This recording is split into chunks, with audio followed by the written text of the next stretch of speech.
देखिए, आज हम पढ़ेंगे ठेले पर हिमालय, जिसकी लेखिका हैं धर्मवीर भारती।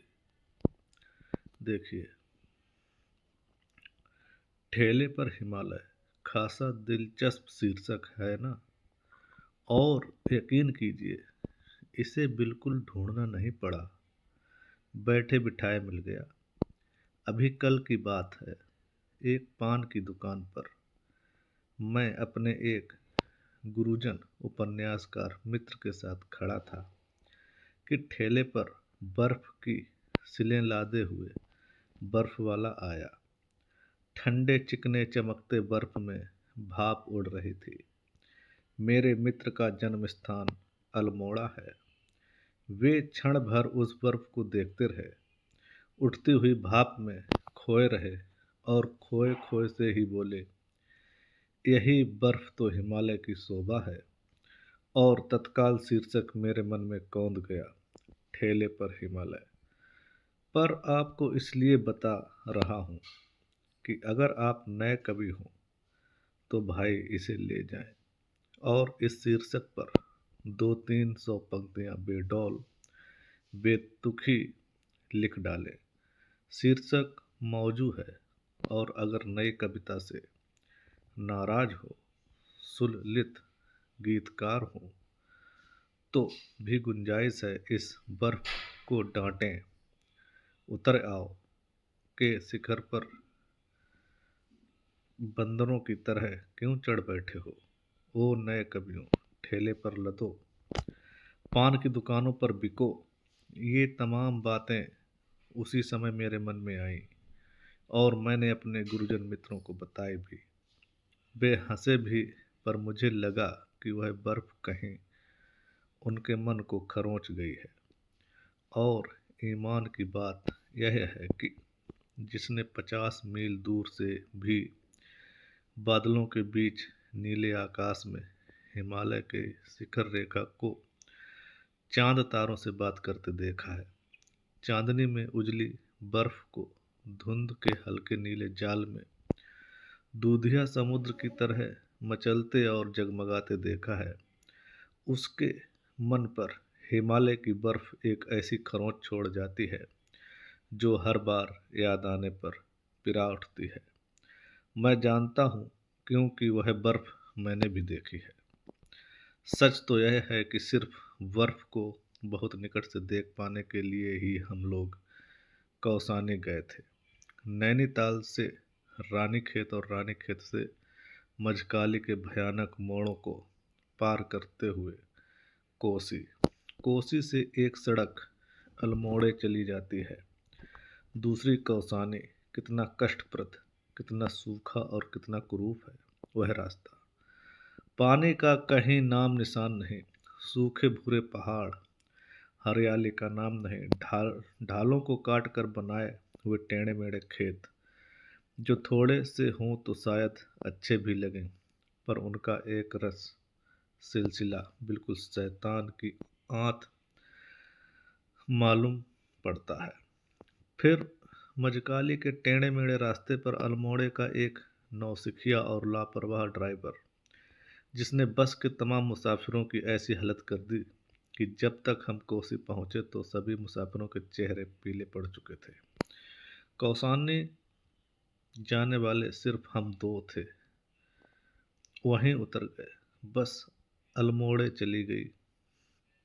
सामने एक टीन के शेड में काठ की बेंच पर बैठकर हम वक्त काटते रहे।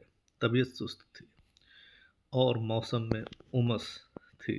2 घंटे बाद दूसरी लारी कर रुकी, और जब उसमें से प्रसन्न बदन शुक्ल जी को उतरते देखा तो हम लोगों की जान में जान आई। शुक्ल जी जैसा सफ़र का साथी पिछले जन्म के पुण्यों से ही मिलता है। उन्हीं ने हमें कौसानी आने का उत्साह दिलाया था, और खुद तो कभी उनके चेहरे पर थकान या सुस्ती दिखी ही नहीं, पर उन्हें देखते हो हमारी भी सारी थकान काफूर हो जाया करती थी। पर शुक्ल जी के साथ यह नई मूर्ति कौन है? लंबा दुबला शरीर, पतला सांवला चेहरा, एमिल जोला सी दाढ़ी, ढीला ढाला पतलून, कंधे पर पड़ी हुई ऊनी जरकिन, बगल में लटकता हुआ जाने थर्मस या कैमरा या बायनाकुलर, और खासी अटपटी चाल थी बाबू साहब की। यह पतला दुबला मुझ जैसा ही सीकिया शरीर, उस पर उसका झूमते हुए आना, मेरे चेहरे पर निरंतर घनी होती हुई उत्सुकता को ताड़कर शुक्ल जी ने कहा, यहाँ पर गलत टाइप हुआ है, हमारे शहर के मशहूर चित्रकार हैं सेन, अकादमी से इनकी कृतियों पर पुरस्कार मिला है, उसी रुपए से घूमकर छुट्टियां बिता रहे हैं। थोड़ी ही देर में हम लोगों के साथ सेन घुल मिल गया। कितना मीठा था हृदय से वह। वैसे उसके करतब आगे चलकर देखने में आए। कौसी से बस चली तो रास्ते में सारा दृश्य बदल गया। सुडौल पत्थरों पर कल कल करती हुई कोसी किनारे के छोटे छोटे सुंदर गांव और हरे मलमली खेत, कितनी सुंदर, और सोमेश्वर की घाटी, हरी भरी, एक के बाद एक बस स्टेशन पड़ते थे, छोटे छोटे पहाड़ी डाकखाने, चाय की दुकानें, और कभी कभी कोसी या उनमें गिरने वाले नदी नालों पर बने हुए पुल, कहीं कहीं सड़क निर्जीव निर्जन चीड़ के जंगलों से गुजरती थी। टेढ़ी मेढ़ी ऊपर नीचे रेंगती हुई कंकरीली पीठ वाले अजगर सी सड़क पर धीरे धीरे बस चलती जा रही थी। रास्ता सुहावना था और उस थकावट के बाद उसका सुहावनापन हमको और भी तंद्रालस बना रहा था। पर ज्यों ज्यों बस आगे बढ़ रही थी त्यों त्यों हमारे मन में एक अजीब सी निराशा छाती जा रही थी। अब तो हम लोग कौसानी के नज़दीक हैं। कोसी से 18 मील चले आए, कौसानी सिर्फ 6 मील है। पर कहाँ गया वह अतुलित सौंदर्य, वह जादू जो कौसानी के बारे में सुना था। आते समय मेरे एक सहयोगी ने कहा था कि कश्मीर के मुकाबले में भी कौसानी ने अधिक मोहा है। गांधी जी ने यही अनासक्त योग लिखा था और कहा था कि स्विट्जरलैंड का आवास कौसानी में ही होता है। ये नदी घाटी खेत गांव सुंदर हैं, किंतु इतनी प्रशंसा के योग्य तो नहीं है। हम कभी कभी अपना संशय शुक्ल जी से व्यक्त भी करने लगे, और ज्यों ज्यों कौसानी नजदीक आती गई त्यों त्यों अधैर्य, फिर असंतोष, और अंत में क्षोभ हमारे चेहरे पर झलक आया। शुक्ल जी की क्या प्रतिक्रिया थी हमारी इन भावनाओं पर, यह स्पष्ट नहीं हो पाया, क्योंकि वे बिल्कुल चुप थे। सहसा बस ने एक बहुत लंबा मोड़ लिया और ढाल पर चढ़ने लगी। सोमेश्वर की घाटी के उत्तर में जो ऊंची पर्वतमाला है, उसी पर बिल्कुल शिखर पर कौसानी बना हुआ है। कौसानी से दूसरे और फिर ढाल शुरू हो जाती है। कौसानी के अड्डे पर जाकर बस रुकी। छोटा सा बिल्कुल उजाड़ सा गांव, और बर्फ का तो कहीं नाम निशान नहीं। बिल्कुल ठगे गए हम लोग। कितना खिन्न था मैं। अन्न खाते हुए बस से उतरा कि जहाँ था वहीं पत्थर की मूर्ति सा स्तंभ खड़ा रह गया। कितना अपार सौंदर्य बिखरा था।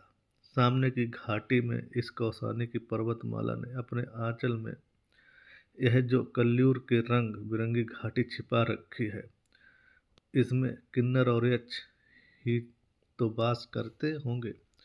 50 मील चौड़ी यह घाटी हरे मखमली कालीनों जैसे खेत, सुंदर गेरू की शिलाएं काटकर बने हुए लाल लाल रास्ते, जिनके किनारे सफ़ेद सफ़ेद पत्थरों की कतार, और इधर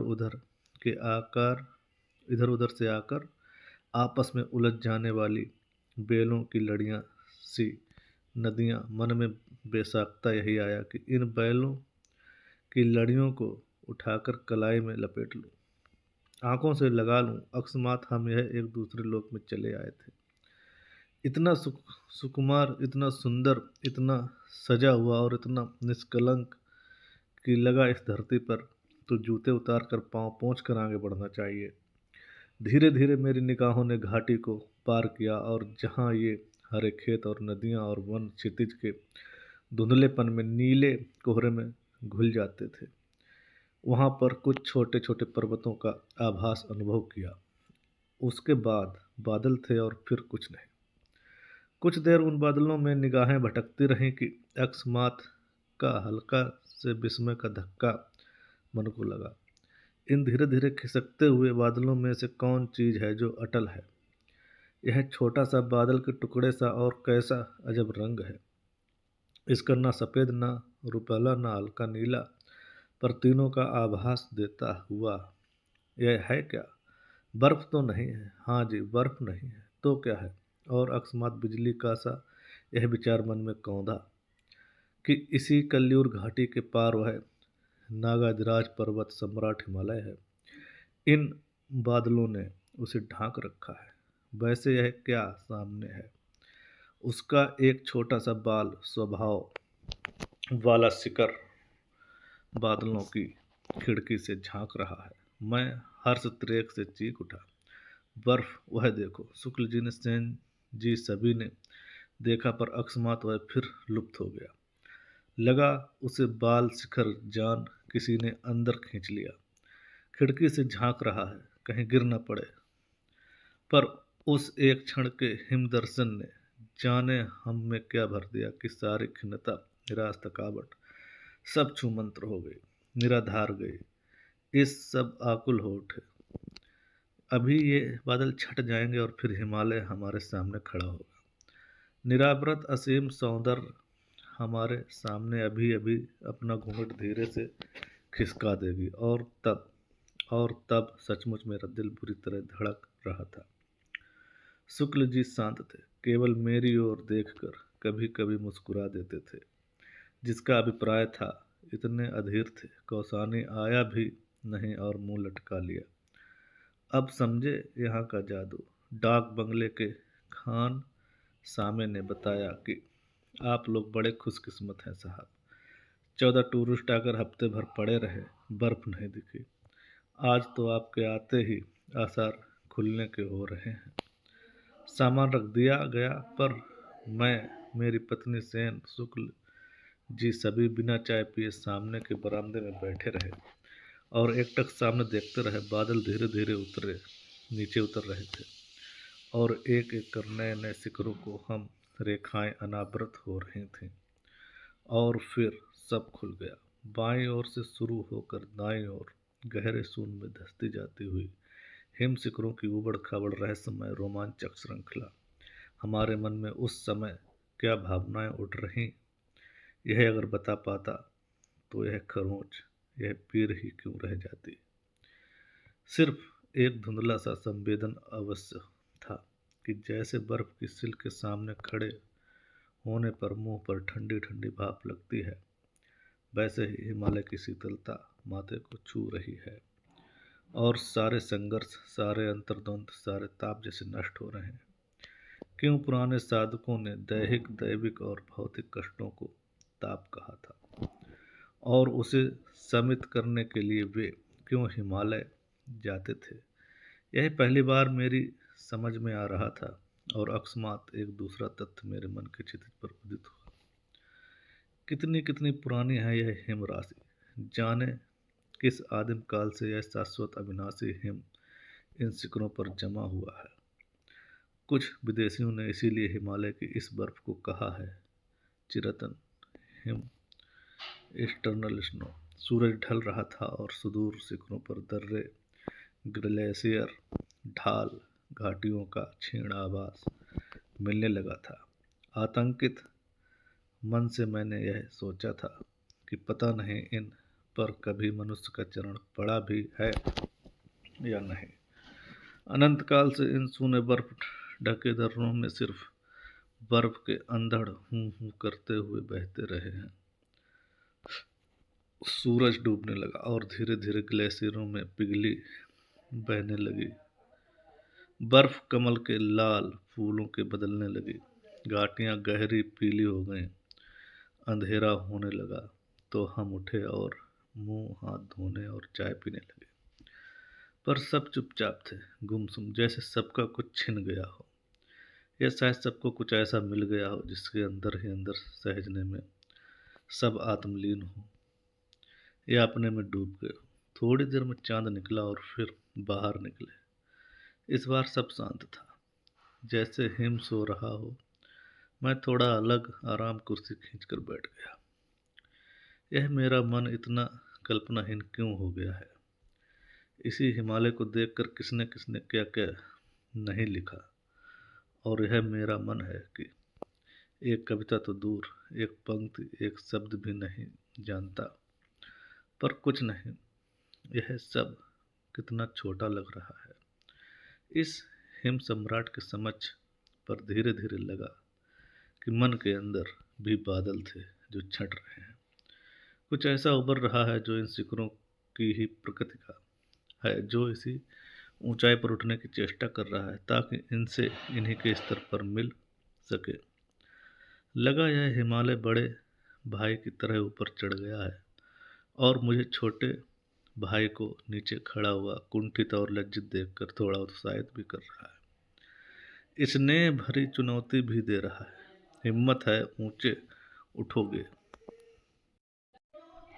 और सहसा सन्नाटा तोड़कर सेन रविंद्र की कोई पंक्ति गा उठा। जैसे तंद्रा टूट गई और हम सक्रिय हो उठे। अदम्य शक्ति, उल्लास, आनंद जैसे हम में छलक पड़ रहा था। सबसे अधिक खुश था सेन। बच्चों की तरह चंचल, चिड़िया की तरह चहकता हुआ बोला, भाई साहब, हम तो वंडर स्ट्रक हैं। यह भगवान का क्या क्या करतूत इस हिमालय में होता है। इस पर हमारी हंसी मुश्किल से ठंडी हो पाई थी कि अकस्मात वह शीर्षासन करने लगा। पूछा गया तो बोला, हम नए पर्सपेक्टिव से हिमालय देखेगा। बाद में मालूम हुआ कि वह बम्बई की अत्याधुनिक चित्र शैली से थोड़ा नाराज है और कहने लगा, वो सब जीनियस लोग सिर का बल खड़ा होकर दुनिया को देखता है, इसी से हम भी सिर का बल हिमालय देखता है। दूसरे दिन घाटी से उतरकर 12 मील चलकर हम बैजनाथ पहुंचे, जहां गोमती बहती है। गोमती की उज्ज्वल जलराशि में हिमालय की बर्फीली चोटियां की छाया तैर रही थी। पता नहीं उन शिखरों पर कब पहुंचूं। उस जल में तैरते हुए हिमालय से जी भरकर भेंटा उसमें डूबा रहा। आज भी उसकी याद आती है तो मन पिरा उठता है। कल ठेले के बर्फ को देखकर वे मेरे मित्र उपन्यासकार जिस तरह स्मृतियों में डूब गए, उस दर्द को समझता का ही बहाना है। वे बर्फ की ऊंचाइयां बार बार बुलाती हैं और हम हैं कि चौराहों पर खड़े ऐसे ठेलों पर लदकर निकलने वाली बर्फ पूरी देखकर मन बहला लेते हैं। किसी ऐसे ही क्षण में ऐसे ही ठेलों पर लदे हिमालयों से घिरकर ही तो तुलसी ने नहीं कहा था, कब हुक हो यही रहने रहूंगो। मैं क्या कभी ऐसे भी रह सकूंगा वास्तविक हिम शिखरों की ऊंचाइयों पर? और मन में आता है कि फिर हिमालय को किसी हाथ संदेशा भेज दूं। नहीं बंधु, आऊंगा मैं फिर लौट कर, वहीं आऊंगा। उन्हीं ऊंचाइयों पर तो मेरा आवास है, वहीं मन रमता है। मैं करूं तो क्या करूं। ये थी धर्मवीर भारती की रचना ठेले पर हिमालय। इसमें कुछ शब्द जो है ना वो गलत टाइप हुए हैं, तो मैंने थोड़ा पढ़ने में वही गलती ही पढ़ा है, तो उसमें थोड़ा आप समझ लीजिए। धन्यवाद।